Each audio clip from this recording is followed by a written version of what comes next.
Thank you, Chairperson Sir, for allowing me to talk on the carriage of goods by sea bills. Firstly, any bill or act that is brought out needs to define everything correctly so there is no confusion. Here, this bill does not define the word port, which will cause legal disputes tomorrow. So, along with that, there is no mechanism established to address dispute resolution, whether alternate means of dispute resolution is available or not. This bill needs to address how the government is going to deal with maritime disputes, sir. Along with that, there is also no penalties mentioned in the bill. This bill disadvantages shippers in a lot of ways, Chairperson, sir.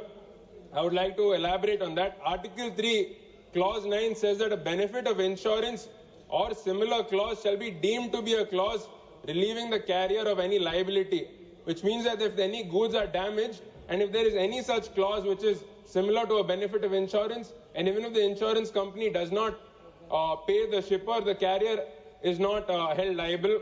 In Article 4, Clause 2A, the carrier will not be responsible for loss or damage arising from act, neglect or default of the master, mariner, pilot or the servants of the carrier in the navigation or management of the ship.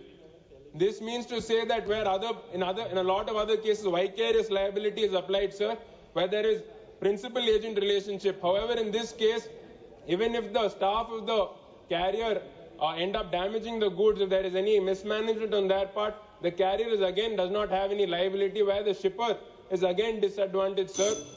Now, Article 6, sir, we all know how important bill of lading is when it comes to carriage of goods by sea. However, there are special conditions in Article 6 that say that bill of lading is not needed, and the provisos in this are also very vague, sir. Article 7 says that the parties, that is shipper and carrier, are free to make their own agreements, sir, without being subjected to the rules of this Act. However, the whole point of this Act is to ensure that there is a standard, uniform structure. Sir, give me, sir, I have 5 minutes, sir. I had 5 minutes. Sir, please conclude. Sir, so Article 7, the whole point of the Act is to ensure that there is a standard structure for establishing responsibilities, liabilities, rights and immunities for carrier. However, this article goes against the very object and reasons mentioned in the Act, sir.